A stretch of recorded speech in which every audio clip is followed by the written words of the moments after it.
person, even for a day. And that's my ambition, to make myself useful for one human being for one day. So I had no big ambition. So I was trying to do that. In the process, all these things happened. All the time I was trying to help the person in front of me so that I can help it. So I was not trying to achieve big things. Today it looks like big. At that time, it was genuinely a small thing, a very local problem. I'm trying to solve a local problem.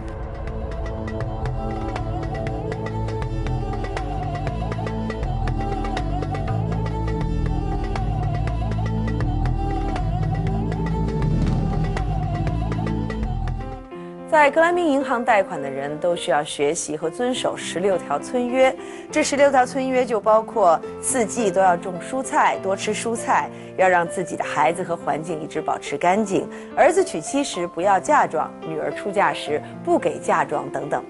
由此可见，格莱美银行的职责已经远远超出了一般的商业银行，而尤努斯博士本人也绝不仅仅只是一位银行家，他更像是一位社会改造者。一个人用30多年的时间为穷人服务，毫无疑问，他拥有一颗善良的心。但是尤努斯本人并不认为自己是一位慈善家，他要建立的是社会企业。这张图画描绘的就是妇女们在遵守16条决议时的场景。格莱民的每一位女性贷款人几乎都熟悉这些决议，比如第1条是要毕生遵守和倡导格莱民的4项原则：纪律、团结、勇气和努力工作。第7条是要让孩子接受教育，第9条是要修建和使用坑式厕所等等。It seemed to me that you acted almost like a social reformer instead of a pure banker, because you tried to make people make 16 other decisions. That's right. More than just getting the loan. Right. What were some of the decisions they have to make, and why did you want to associate these decisions with the money you lend out? When we're doing this with the very poor, extremely poor women, and they are illiterate, they don't know anything, what's going on, what's about life, they just take it as accepted, they work for other people, clean their house, get some food and bring the food. They took it as fate. They could take it as fate. So once we started giving money, they started earning money. One of the things that crossed our mind that maybe we should learn about their life more elaborately a little bit. What is their dream? What they want to do? Do they have a dream at all? So we'll have 20, 25 women in one room, sit down together, spend hours and hours, let them talk about their life. Now at least verbalizing their own life, and they relive their life. And as they were doing, they would be in tears, they could stop talking because they can't talk anymore, they're choked about emotional things that they have gone through, the maltreatment they had in their family, being a girl child, you're treated so badly, and you are a poor family, how many times you have to starve in your life, and what happened in them. Each one of them, after all, after the conclusion of this discussion, we say, what did we learn from all this discussion? What would we like to do together? And that becomes a decision. 格莱美银行的16条决议直白而又切合实际，它就像一股无声的力量，通过每一件与每位贷款人的生活息息相关的小事，启蒙着这些几乎从未受过教育的穷苦妇女的心智。尤努斯的努力对孟加拉人产生了巨大的影响，在过去的30年里，共有770万孟加拉人从格莱美银行贷款，而所有这些贷款人的孩子都上了学，接受教育。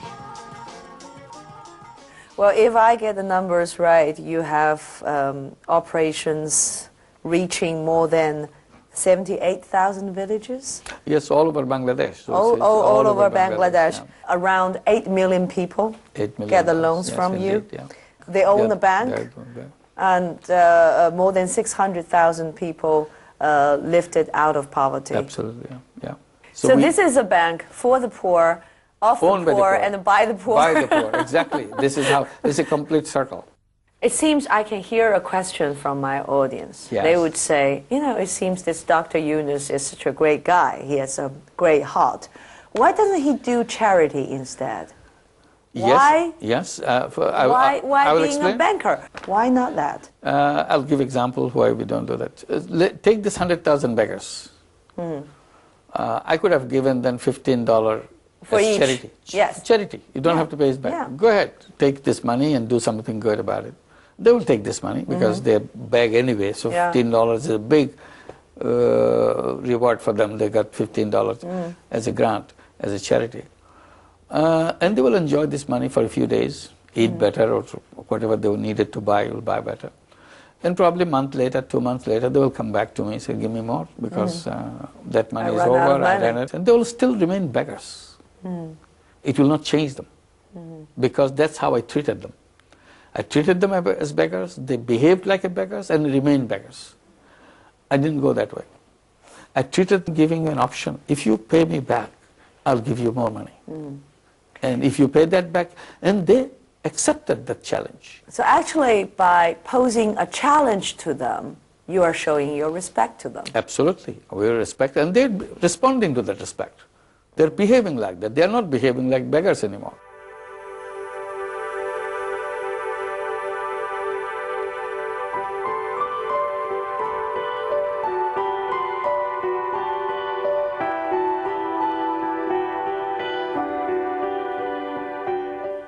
从乡村银行诞生的第一天起，质疑声就一直伴随左右。一开始有人怀疑穷人究竟会不会还钱，后来又有人怀疑这种经验是不是只适用于孟加拉。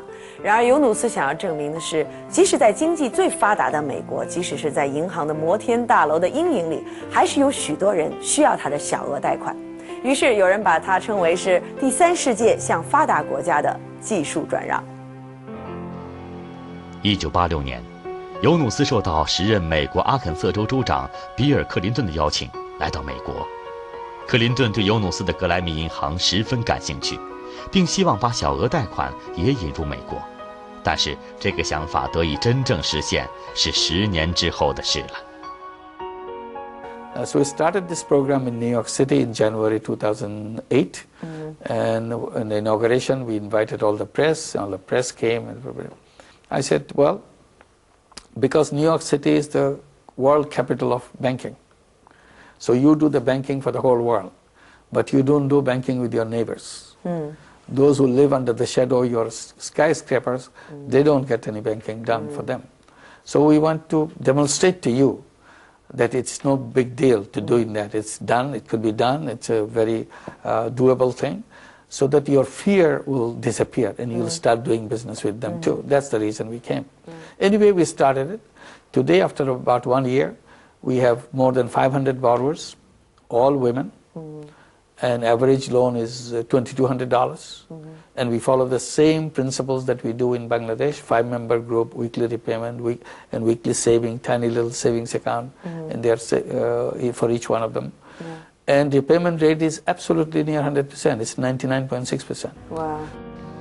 尤努斯在发达国家的成功让那些怀疑的声音渐渐远去，人们开始明白，这位孟加拉的经济学教授真正理解了贷款所具备的社会能量。在他的手中，贷款不再只是富人的特权，也不再只是润滑商业、贸易以及工业之轮的工具。他赋予了穷人通过雇佣自己来获得控制资本的力量，而这种力量正是摆脱贫穷的关键所在。